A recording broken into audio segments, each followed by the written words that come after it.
देखो इसी तरह से यानी आप मुसलमानों में फ़कीर हुए मोहम्मद साहब, उनको भी लोगों ने नहीं पहचाना। ईसा मसीह को देखो सूली पर लटका दिया। आप देखो कृष्ण कहाँ पैदा हुए, जेल में पैदा हुए, और कैसे कैसे उनका पालन पोषण हुआ। तो ये है संत महात्माओं का इतिहास ही बता रहा है, औपचारिक शक्तियों का इतिहास ही बता रहा है, तकलीफ झेलने का, तकलीफ में जीवन बिताने का। ये भी रहता है कि अगर सुखी ही सुखी आदमी रहे तो गरीबी का अनुभव कैसे कर पाएगा, और किस तरह से गरीबी दूर कर पाएगा, किस तरह से दुखी का दुख दूर कर पाएगा। तो हर तरह से यानी समझो कुदरत ही, प्रकृति ही उनको यानी समझो कि ट्रेनिंग के लिए ऐसा करती है।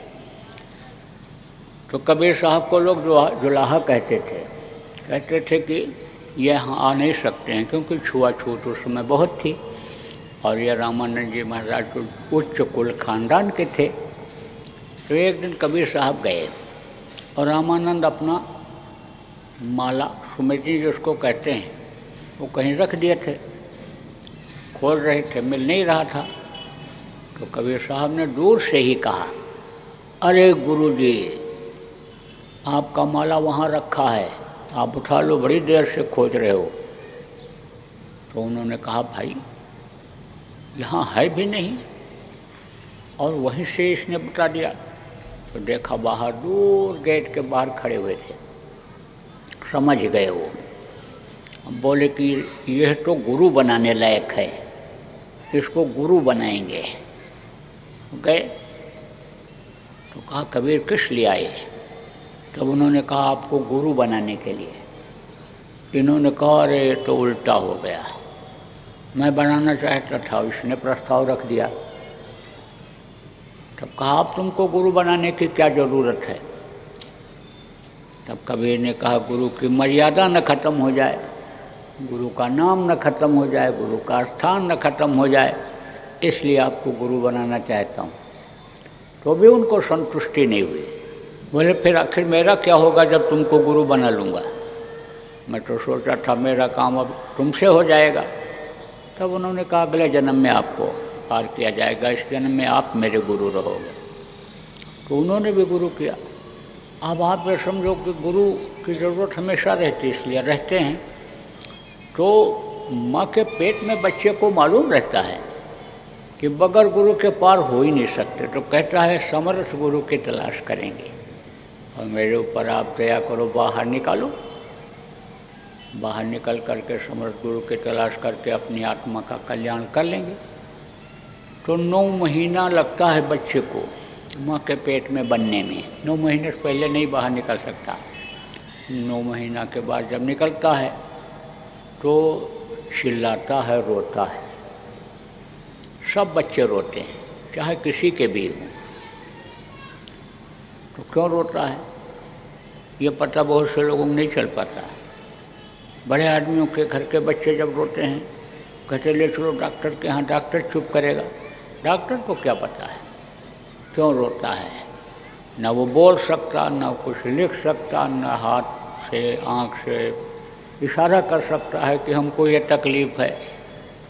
आप तो बोल के बता सकते हो, नहीं बोल पाते हो तो हाथ से इशारा कर सकते हो, सिर पकड़ कर बता सकते हो कि सिर में दर्द है। लेकिन बच्चा क्या है, इशारा करे? तो डॉक्टर का काम क्या है? आराम दिलाना। वो तो चुप कर देता है नींद का इंजेक्शन लगा के, बच्चा सो जाता है। आप तो कहते हो डॉक्टर साहब ने ठीक कर दिया। लेकिन इतने छोटे बच्चे को जब इंजेक्शन लगता है तो आप ये समझो सिस्टम शरीर का बिगड़ता है।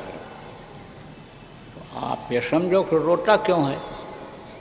क्योंकि दर्शन होना हो जाता है बंद। इस जमीन पर पैर रखते ही माया का पर्दा पड़ जाता है। माया किसको कहते हैं? और रुपया पैसा को माया कहते हैं, और औरतों को माया कहते हैं। और आप कहाँ रहते हो? बम्बई को लोग माया की ही नगरी कहते हैं, जहाँ देखो दिन रात लोग दौड़ते रहते हैं। इस कदर दौड़ रहे हैं, चले जाओ, अभी खड़े हो जाओ, वहाँ देखो, जैसे मालूम पड़ता कहीं आग लगी हो, बुझाने के लिए दौड़े चले जा रहे हैं। किस लिए? रुपया पैसा के लिए, जड़ माया। और चेतन माया का भी बड़ा पसारा है। यहाँ का माया का रूप आप देखो क्या है? सिनेमा। सारे सिनेमा यहीं बनते हैं, सारे थिएटर यहीं पर। तो माया की नगरी ये है। अब आप ये समझो कि आपने देखा होगा जो लोग शूटिंग करने गए, देखे होंगे शूटिंग कैसे होती है। ओ बढ़िया महल खड़ा है, आगे देखोगे तो क्या शान शौकत है, अब पीछे कोई दीवार भी नहीं है, कुछ नहीं है, तो बनाया और बिगाड़ दिया। ऐसे ही माया का भी है ये। लेकिन आदमी ये सोचता है कि हमारे पास ये चीज़ रहे, ये हमारी चीज़ है। आप ये समझो उसी में फंसा हुआ है। आप ये समझो कि माया है भी नहीं असली माया, ये तो माया की छाया है। और माया की छाया में दिन रात आदमी दौड़ता रहता है, तो पैदा होते ही माया का पर्दा पड़ जाता है और दर्शन होना हो जाता है बंद, तब बच्चा रोता है। दूसरी बात यह है कि यह हवा गर्म और ठंड इस कदर बदन में लगती है कि मालूम पड़ता है जैसे कोई सैकड़ों सुई चुभ हो रहा हो। क्योंकि सारे बच्चे पैदा होते हैं नंगे, या कोई राष्ट्रपति, प्रधानमंत्री, मुख्यमंत्री या राजा महाराजा का बच्चा सूट बूट पहनकर पैदा होता है या हुआ? कोई नहीं, सब नंगे पैदा हो। कहा गया ना, नंगे पैदा हुए हो और नंगे करके भेज दिए जाओगे। तो बात तो सही है। आखिरी वक्त पर भी, शमशान घाट भेजते वक्त भी लोग सब कुछ उतार लेते हैं जो भी बदन पर रहता है, ऐसे भेजते हैं और ये कपड़ा लपेट करके जला देते हैं। चाहे कितना भी धन दौलत हो, रुपया पैसा कितना भी हो, मान प्रतिष्ठा वाला आदमी हो, लेकिन संस्कार एक ही तरह से होता है। आप देखो सोना चांदी हीरा मोती कोई पहने हुए हो खरबों अरबों रुपए का, लेकिन कुछ यानी बदन में पहना करके ज़मीन में दबाते हैं, कुछ नहीं, सब उतार लेते हैं। तो जाते समय भी उतार देते और नंगे पैदा होते हैं। एक ही रास्ते से आना होता है, एक ही रास्ते से जाना होता है। तो इतना पतले रास्ते से आपकी जीवात्मा डाली गई माँ के पेट में कि जिस रास्ते को आप देख नहीं सकते हो, और उसी रास्ते से जीवात्मा निकाली जाएगी। तो इन बाहरी आँखों से देखने वाली चीज़ को आप उधर से कैसे ले जा सकते हो? ले नहीं जा सकते कुछ, लेकिन लेकर तो आए हो। तो कौन से अटैची बैग में रख कर लाए? अरे जब सूट बूट पहन कर नहीं आए तो कौन से जेब में लाए रख करके? नंगे पैदा हुए, लेकिन नंगे पैदा हुए तो मुट्ठी बांध कर पैदा हुए। ऐसे बच्चा पैदा होता है, किसी का भी बच्चा हो ऐसे पैदा हो। का करतल ताके, चार पदार्थ करतल ताके, कर माने होता है हाथ, तल माने तलवा। तो हाथ के तलवा में रख कर के लाए। क्या लाए? अर्थ, धर्म, काम और मोक्ष। अर्थ किसको कहते हैं? इस शरीर के पाने का अर्थ समझो, मतलब समझो कि ये खाने पीने मौज मस्ती के लिए मिला या कोई विशेष काम के लिए मिला। इस शरीर का फल क्या है? यह तन कर फल विषय न भाई, और स्वर्गो स्वल्प अंत दुखदाई। विषय वासनाओं में अगर इसको लगाओगे तो अंत में बड़ी तकलीफ होगी। बहुत से लोगों को देखो प्राण निकलते समय कितना चिल्लाते हैं, हड्डी हड्डी चटकती है, आँख की रोशनी खत्म, कान से सुनाई नहीं पड़ता। डॉक्टर, वैद्य, हकीम, एक से एक पहलवान, रिश्तेदार, पावरफुल सब खड़े रहते हैं, कोई मदद कर सकता है। अब आप ये समझो कि शरीर छूटने के बाद भी तकलीफ होती है। तो कल भी है सत्संग, कुछ बातें कल बता दी जाएंगी, क्योंकि सारी बातें एक साथ बताई नहीं जा सकती हैं। तो कैसे निकलती है, कैसे जाती है, कहाँ जाती है, कैसे तकलीफ हो, कल बता देंगे। लेकिन तकलीफ होती है तो लेकर आए। वो क्या लेकर आए? चार पदार्थ। इस मनुष्य शरीर पाने का मतलब समझो यह है अर्थ। अर्थ का मतलब ये नहीं कि धन कमाओ और हाथ से मार के ले आओ, काट के ले आओ, इसका मतलब अर्थ नहीं होता है। अर्थ का मतलब मनुष्य शरीर पाने का अर्थ समझो। इस मनुष्य शरीर के पाने का मतलब क्या है? अर्थ, धर्म और काम कहा गया। तो काम क्या है? असिला काम कि जीवात्मा पर दया करो, यह नरक 84 में न जाने पावे, इसका मुक्ति और मोक्ष दिला दो। आप शमशान घाट की तरफ जाओ तो कहीं कहीं लिखा रहता है मुक्ति धाम मोक्ष धाम। कोई शमशान घाट पर मुर्दा लेकर के जाए और जलाने में कोई दिक्कत आ जाए तो वापस लाता है? कोई नहीं लाता है। चाहे 2 दिन लग जाए, जला के ही आएगा। तो जहाँ से वापस ना आना हो वो मुक्ति धाम मोक्ष धाम कहलाता है। तो ये जीवात्मा जहाँ से उतारी गई, जब तक ये वहाँ नहीं पहुँचेगी तब तक ये फंसी रहेगी, लौट लौट 84 आना पड़ेगा, जैसा शुरू में मैंने बताया। और अगर ये वहाँ पहुँच गई, उस समुद्र में विलीन हो गई, तो इसको वापस फिर नहीं आना रहेगा। मोटी बात आपको बता दें, जैसे ऊपर से बूंद गिरती है और यहाँ पर आकर के बूंदें इकट्ठा हो जाती हैं, तो ये बूंदें ऊपर ऐसे नहीं जा सकती हैं, लेकिन युक्ति के द्वारा चली जाती हैं। आप देखो, जैसे पानी को गर्म कर दो और भाप बनेगा तो वही भाप ऊपर चला जाएगा। ऐसी व्यवस्था बनाई गई है कि पानी सब इकट्ठा हो जाए, समुद्र में नदियों में इकट्ठा हो जाए और फिर सूरज की गर्मी से भाप बन जाए और ऊपर फिर वो भाप जा करके ठंडा पा करके नीचे बरस जाए। युक्ति से तो हो सकता है, ऐसे नहीं हो सकता। तो युक्ति आपके पास है, आपके अंदर है, वो रास्ता आपके अंदर है, इन्हीं दोनों आँखों के बीच में है। इन बीच के रास्ते से अगर आपको मालूम हो जाए तो इस जीवात्मा को आप ऊपरी लोकों में जा सकते हो, ले जा सकते हो। जो 24 घंटे अनहद वेदवाणी हो रही है, आकाशवाणी जो हो रही है, उसको आप सुन सकते हो। तो बहुत से लोगों को गुरु महाराज ने रास्ता बताया। ये जिनकी तस्वीर है, ये नहीं है, इनकी तस्वीर है, वो गुरु महाराज हमारे। महापुरुष को पहचान नहीं पाते समय पर, और जब चले जाते हैं छाती पीट कर रोते, हाय हुसैन हम न हुए। लेकिन अब पछताए होठ क्या, जब चिड़िया चुग गई खेत, का वर्षा जब कृषि सुखाने समय चूक पुण्य का पछताने। जब खेती सूख गई तो सिंचाई करने के लिए कुआं खोदो तो क्या मतलब निकलेगा? आग लग गई बुझाने के लिए पानी नहीं है आपके पास, से तालाब बनवाओ, कुआं बनवाओ, ट्यूबवेल लगवाओ, तो क्या मतलब है? तो अब आप ये समझो कि महापुरुष को जल्दी लोग पहचान नहीं पाते हैं, लेकिन वो अपना काम करके चले जाते हैं। और काम जब लोगों के सामने अच्छा दिखाई पड़ता है तब उनको लोग भगवान मानने लगते हैं।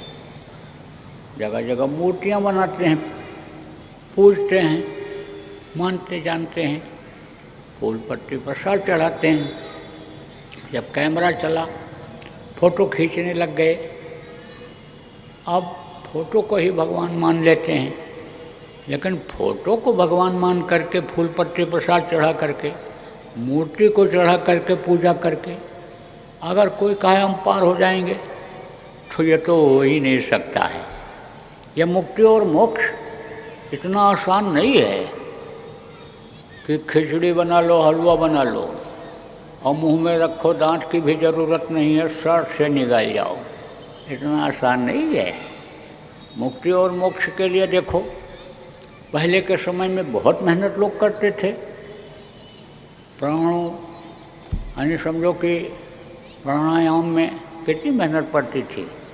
आप देखो कि पेड़ों पर लटके रहते थे लोग, कांटों पर सोए रहते थे।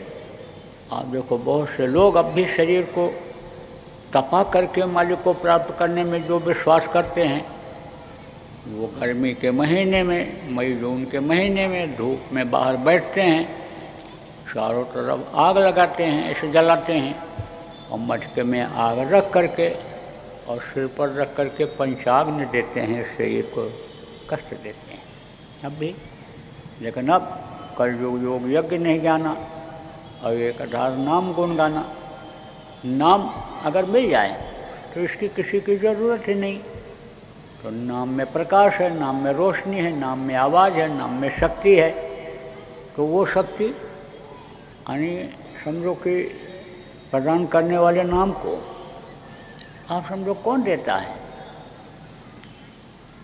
गुरु देते हैं, सदगुरु देते हैं। उस नाम की जानकारी उनको है।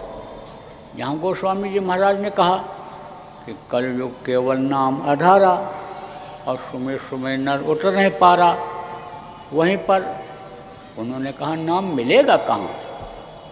तब कहा नाम रहा संतन आधीना, और संत बिना कोई नाम न छीना।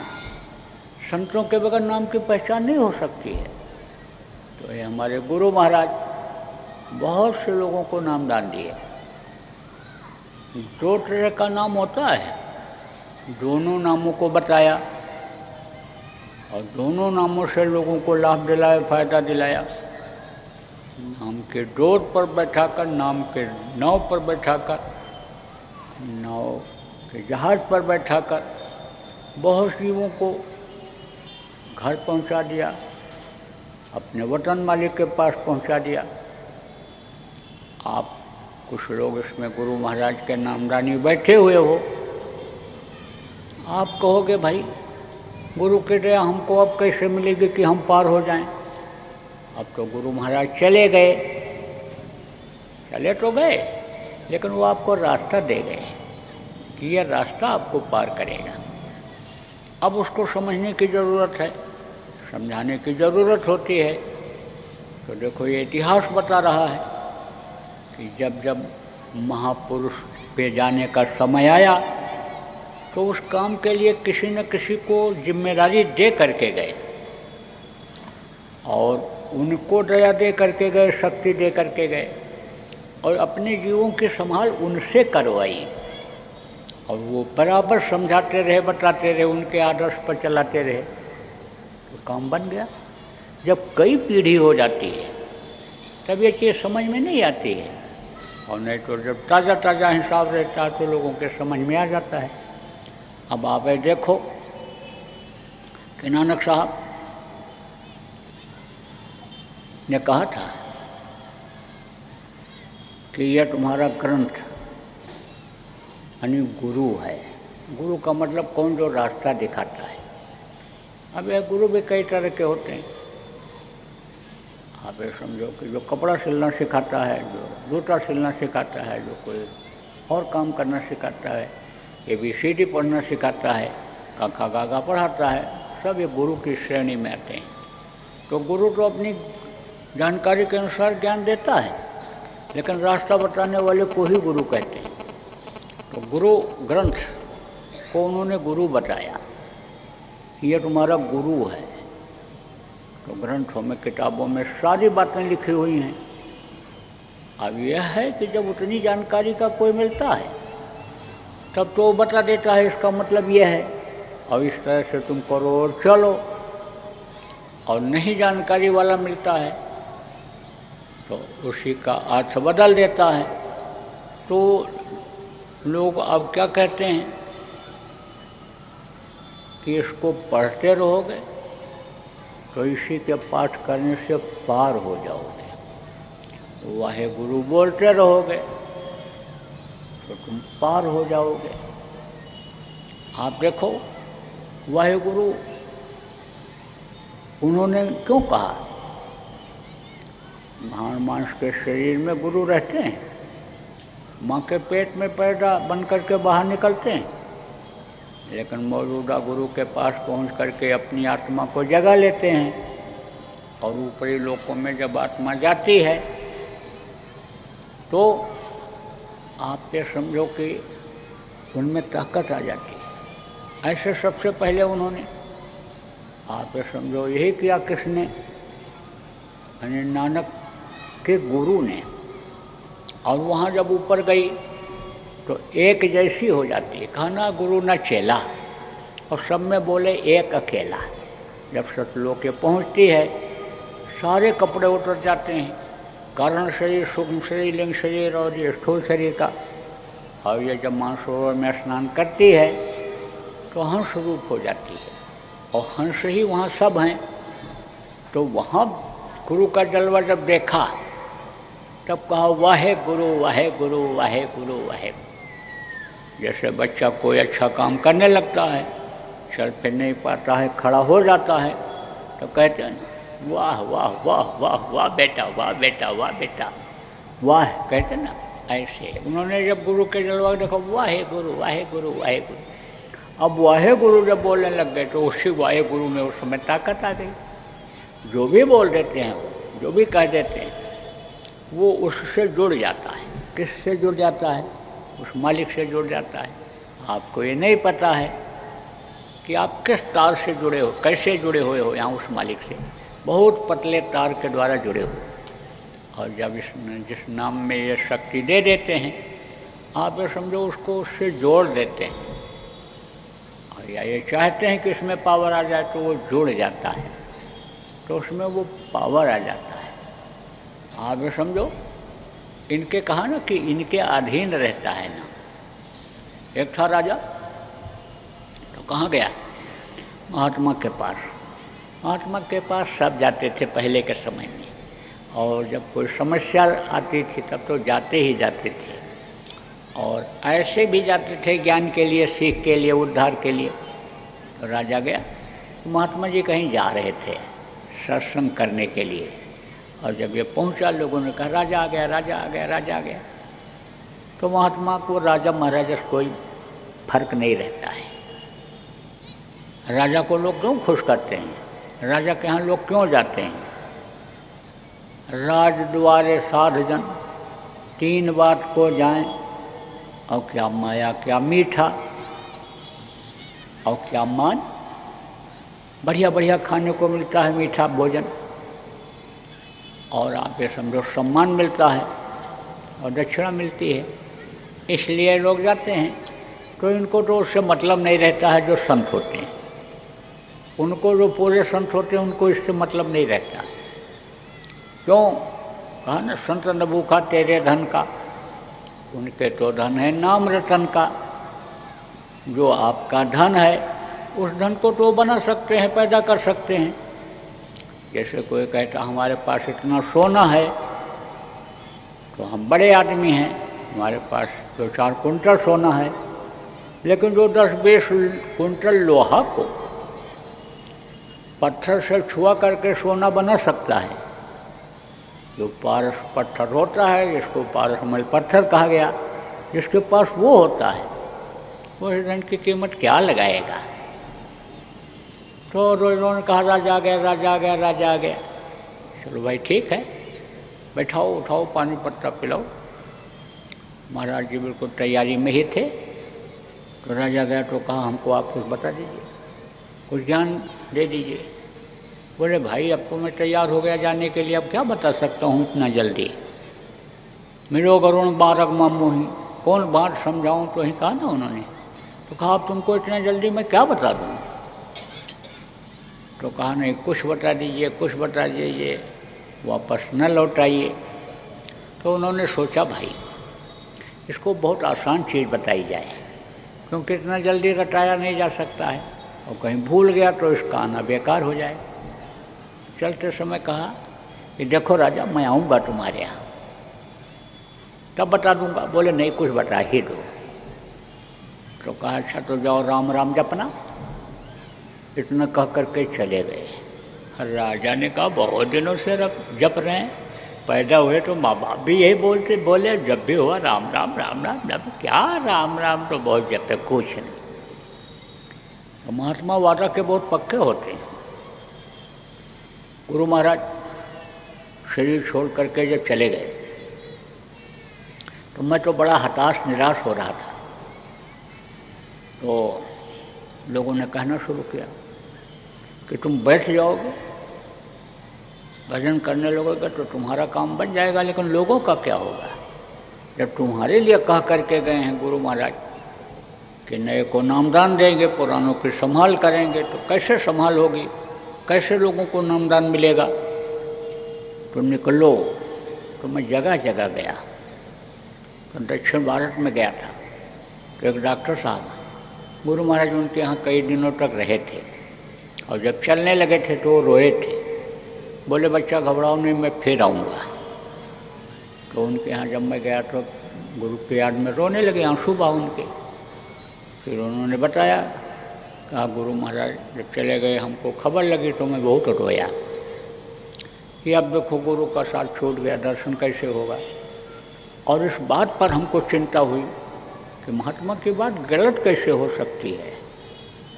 संत वचन पलटे नहीं, पलट जाए ब्रह्मांड, बैठा न जाए देव दुश्मनी, कैसे वाणी ये गलत होगी।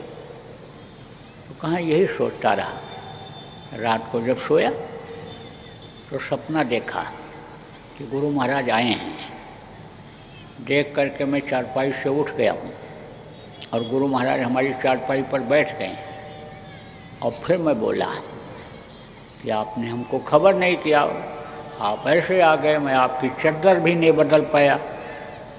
तब गुरु महाराज ने कहा, देखो बच्चा, मैंने ये वादा किया था कि मैं तुम्हारे यहाँ आऊँगा, लेकिन ये वादा नहीं किया था कि इसी शरीर से आऊँगा। तो मैं तो तुम्हारी शंका को मिटाने के लिए आ गया कि अब तुमको शंका नहीं रहनी चाहिए, मैं आ गया।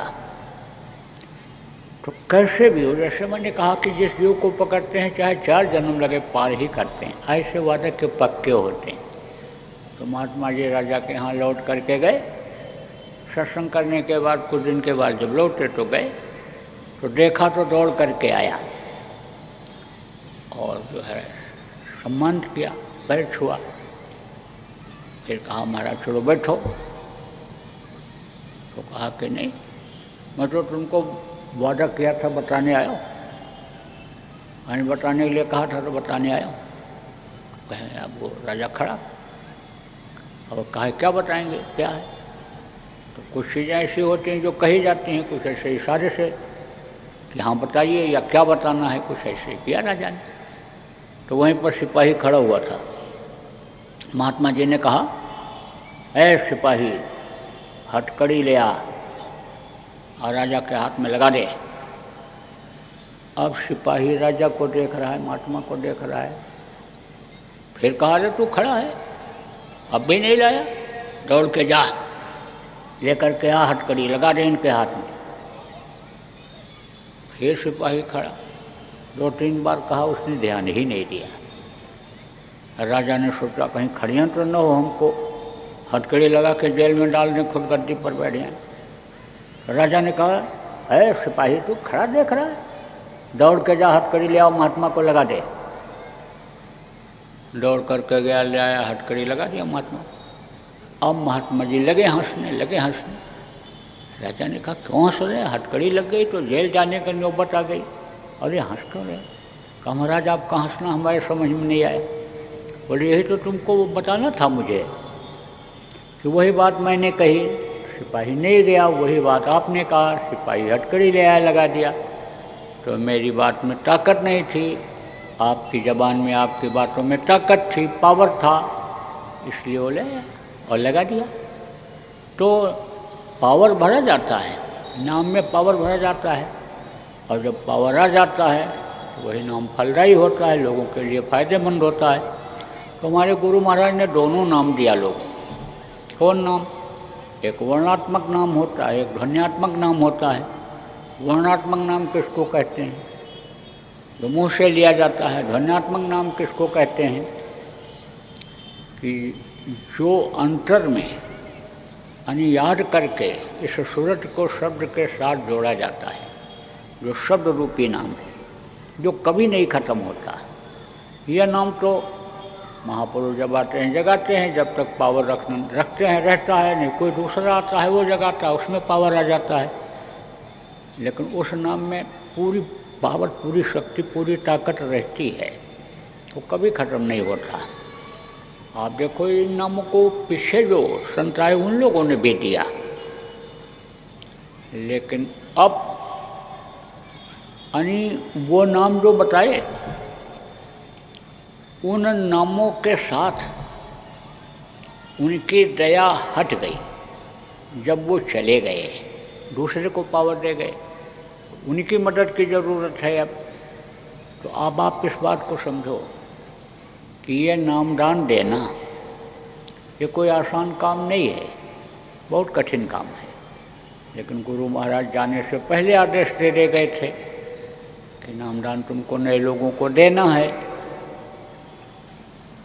आप जब चले गए, जाने के बाद भी हुक्म दिए कि अब नामदान देना शुरू कर दो।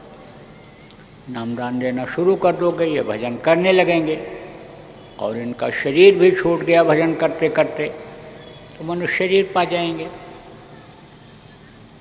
क्योंकि मनुष्य शरीर पाना ही मुश्किल है। कोट जन्म जब भटका खाया, तब यह नर्तन दुर्लभ पाया।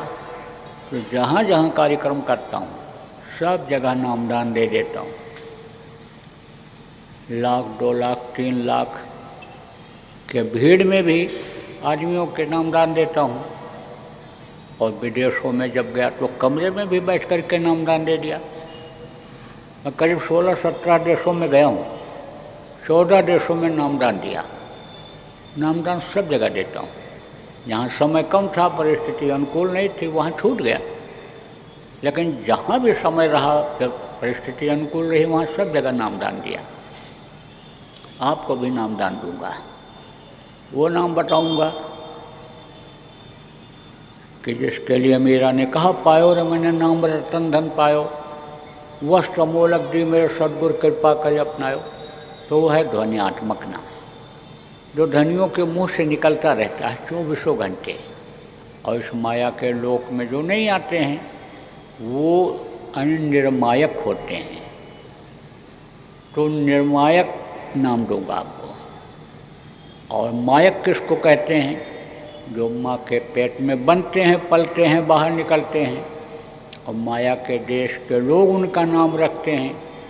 उन्हीं नामों में से ज़रूरत पड़ने पर लोगों की भलाई के लिए, लोगों की रक्षा के लिए वो जगाते हैं।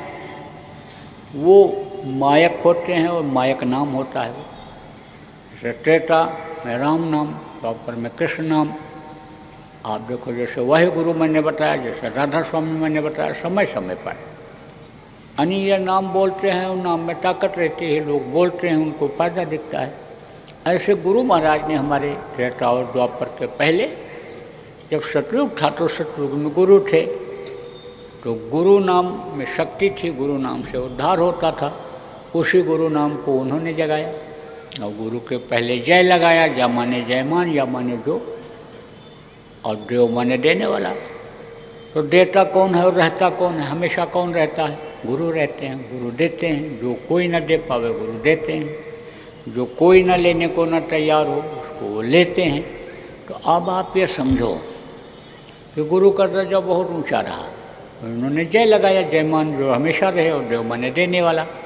तो इस जय गुरुदेव नाम को हमारे गुरु महाराज ने जगाया। और जब जगा करके लोगों को बताना शुरू किया, तो जल्दी विश्वास नहीं हुआ। आप इतने आदमी बैठे हो, सब धार्मिक हो और सब भगवान को मानते हो, लेकिन सब लोग एक नाम से नहीं मानते हो, अलग अलग नामों से उनको पुकारते हो। और जिस नाम पर जिसको विश्वास हो गया है, आप उसी पर अडिग हो। तो गुरु महाराज ने देखा तो कहा कि जैसे वक्त के यानी वैद्य की ज़रूरत होती है, डॉक्टर की ज़रूरत होती है। कोई डॉक्टर मान लो मर गया, अब उससे इलाज करा करके आप मर्ज को कैसे ठीक कर सकते हो? धन्वंतरी बहुत काबिल वैद्य थे, ऐसे पकड़ते थे, नब्ज सब बता देते थे। एक बार परीक्षा लिया एक आदमी ने, कहा इनको ले चलें परीक्षा लें, नब्ज दिखा करके, ये पकड़ पाते हैं नब्ज कि नहीं पकड़ पाते हैं, मर्ज पकड़ पाते हैं कि नहीं पकड़ पाते हैं। तो औरतें उस समय पर्दे में रहती थीं, तो क्या करते थे वैद्य लोग? हाथ में धागा बांध करके और ऐसे पकड़ लेते थे पर्दे के पीछे, और उसी से मर्ज पकड़ लेते थे धागे से। धागा जिस गति से चलता था, ऐसे दबा दे देते थे, फायदा हो जाता था। तो एक आदमी को मजाक सूझा और मतलब जानने की कोशिश भी किया कि जानकार हैं कि नहीं हैं। तो बकरी के पैर में यानी तागा बांध करके और धन्वंतरी जी को पकड़ा दिया बाहर, पर्दे के बाहर। अब उन्होंने जब देखा तो कहा मरीज तो बिल्कुल ठीक है, हरा हरा पत्ता खा रहा है मरीज, नब्ज से सब पता चल जाता है क्या खा के आए हो, गर्म खा के आए हो, तीखा खाए कि मिर्चा खा के आए हो, शरीर से क्या काम करके आए हो, सब पता चलता है नब्ज से। कहते हैं ना नब्ज पकड़ लिया सब जान गए। कहा ना मैंने तो नब्ज पकड़ लिया उनका, सब जान गए, नब्ज से सब पता चल जाता है, नाड़ी से, गति से। तो कहा हरा हरा पत्ता खा रहा है जानवर, हाँ जिसकी तबीयत ठीक है, पहचान गए। अब कोई कहे आप में से कि हम उनको नाड़ी दिखा करके, नब्ज दिखा करके अपना इलाज करा लेंगे, ठीक हो जाएंगे, कैसे ठीक हो सकते हो?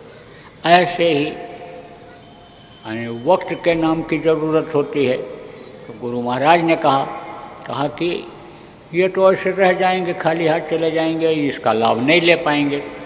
तब बोले परीक्षा लेकर के देख लो। आप देखो अंग्रेज जब हिंदुस्तान में चाय की पत्ती को लाए तो आप जो 80 साल 90 साल के बुढ़े हो गए, इसमें आपको याद होगा कि चौराहों पर बड़े बड़े डेग ऐसे चढ़ाते थे और जलाते थे आग, और उसमें चाय बना करके फ्री पिलाते थे। बहुत से लोग ऐसे फ्री बांटते हैं साबुन का पाउच, साबुन का टुकड़ा, कहते हैं लगा के देख लो साफ करता है कि नहीं। अब जब आदमी परीक्षा ले लेता है तो वही खरीदता है। ऐसे गुरु महाराज ने कहा परीक्षा ले लो, इम्तहान ले लो जय गुरुदेव नाम का, यह भगवान परमात्मा का नाम है।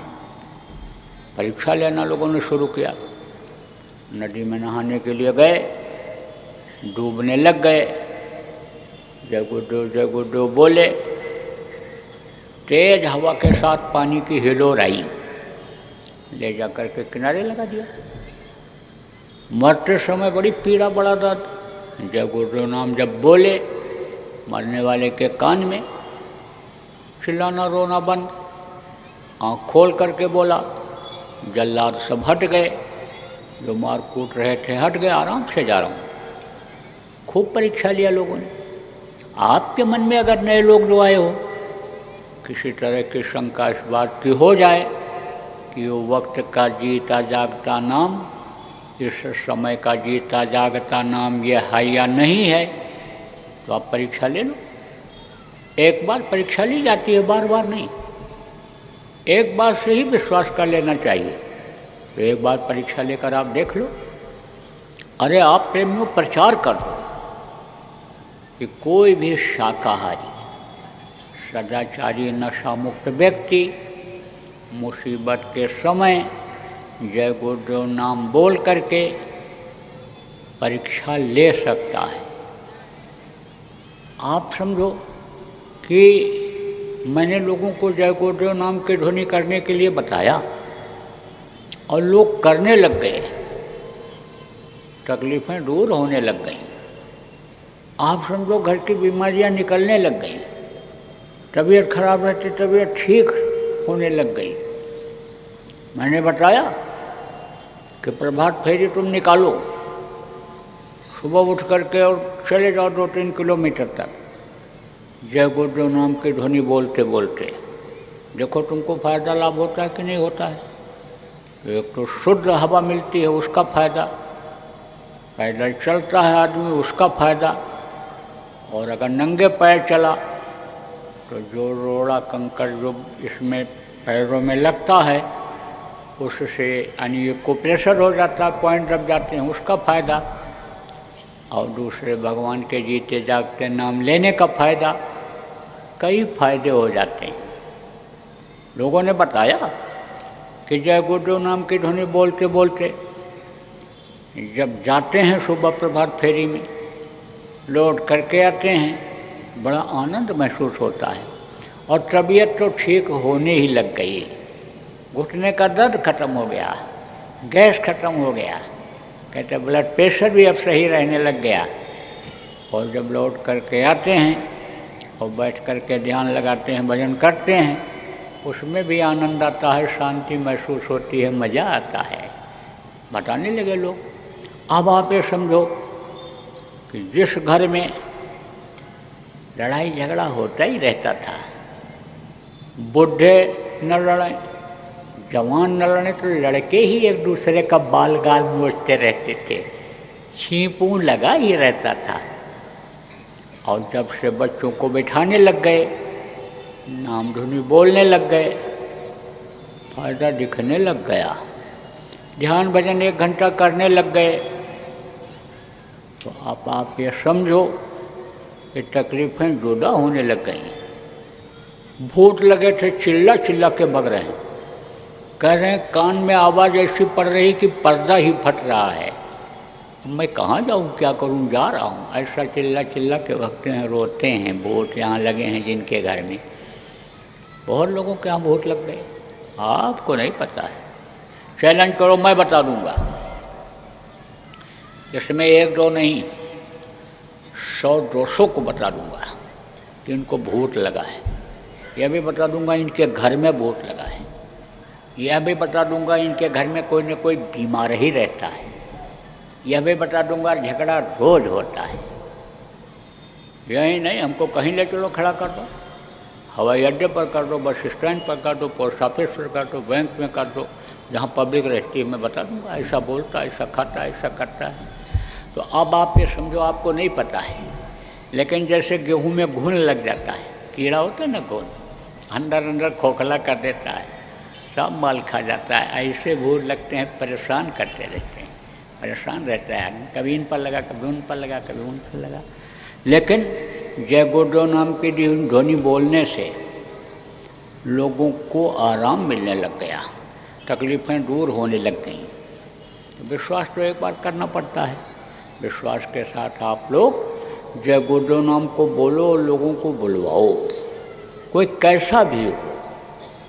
जय गुरुदेव नाम की ध्वनि बोलते बोलते कह दो रात को सो जाओ, देखोगे फायदा दिखने लगेगा। अगर विचार भावनाएं अच्छी होंगी, आप समझो कर्म अच्छे होंगे, तो उसके आप ये समझो उसको फायदा तुरंत दिखाई पड़ने लगेगा। और कर्म खराब होगा तो धीरे धीरे उसके कर्म जब कटेंगे तब वो अच्छा बन पाएगा, विचार भावना अच्छी ला पाएगा, आपकी मेहनत प्रेम में बेकार नहीं जाएगी।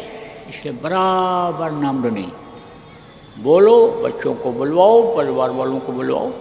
देखो बच्चों, खाना बनाने के बाद जय गुरुदेव नाम धुनी बोल करके ही परोसो, खाओ, खिलाओ। सब बच्चे जो आपके कहने पर नहीं बोलते, बोलने ही लगेंगे कि बोलने के बाद ही जब खाने को मिलेगा, तो जैसे कुकर सीटी देगा, जैसे कढ़ाई में छुन्न की आवाज़ आएगी सब्जी की, तैसे हाथ पकड़ पकड़ करके बच्चे लाने लगेंगे, दादाजी चलो, दादी चलो, भाई चलो, ध्वनि बोला जाए। क्योंकि मालूम हो जाएगा कि जब ध्वनि बोल ली जाएगी तभी खाने को मिलेगा। तो पहले ही बोल के रखो, तैयार हो जाए, तुरंत मिल जाए। बोलोगे कैसे इस वर्णात्मक नाम को, भगवान के इस समय जीते जागते नाम को बोलोगे कैसे, ध्वनि बोली कैसे जाएगी? नए लोग आप समझो। जय गुरुदेव, जय गुरुदेव, जय गुरुदेव, जय जय गुरुदेव।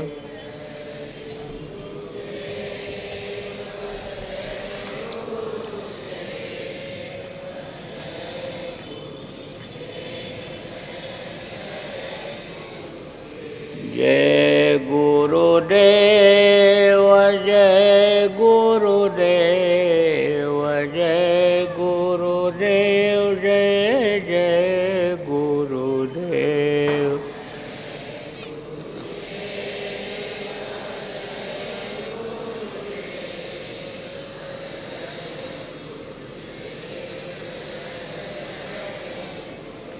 ऐसे बोलना है, ढोलक मंजीरा फिल्मी तर्ज पर नहीं, कोई गाजा बाजा के साथ प्रेम से बोलना है, धीरे से, आराम से। और इसी तरह से बोलने के लिए लोगों की आदत डालनी है। तो बराबर नाम के ध्वनि सब लोग बोलते रहना, बोलवाते रहना। तो यह है वर्णात्मक नाम। दूसरा है ध्वन्यात्मक नाम। तो आज अब और ज़्यादा न सुना करके आपको ध्वन्यात्मक नाम के बारे में बता दूंगा। वो नाम आपको रटाऊंगा, बताऊंगा। आप इस ये जो नाम मैं भी आपको बताऊंगा, इसको आप याद कर लेना। जितना याद कर सको अभी याद कर लो, ना याद हो पाएगा तो लिखा हुआ कागज़ यहीं आपको मिल जाएगा। सत्संग के बाद में न मिल पावे तो आप पुराने लोगों से पूछ करके लिख लेना, और जब याद हो जाए तब आप कागज़ को फाड़ करके कहीं सुनसान जगह पर फेंक देना। बताना मत किसी को। अगर आप बता दोगे तो उसका तो कोई फ़ायदा होने वाला नहीं। अब ये नाराज़ हो जाएं कि इन्होंने हमारी इज्जत नहीं किया, बेकदरी किया और आपका नुकसान हो, तो आप नुकसान का कोई काम मत करना, बताना मत किसी को।